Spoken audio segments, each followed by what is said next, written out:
Pria yang mengendarai Fortuner berplat dinas TNI akhirnya ditangkap.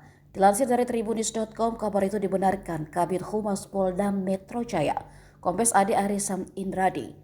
Ade belum menjelaskan bagaimana awal penangkapan pria yang terlibat cekcok di Tol Cikampek hingga mengaku sebagai adik seorang jenderal itu. Namun menurut informasi, pria tersebut ditangkap di kediamannya di Cempaka Putih, Jakarta Pusat. Dilihat dari Instagram resmi Puspom TNI, pelaku ditangkap jajaran Ditreskrimum Polda Metro Jaya.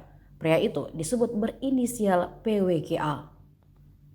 Dalam keterangan unggahan tersebut, pria itu mengaku memalsukan plat TNI untuk menghindari peraturan lalu lintas ganjil genap di wilayah Jakarta.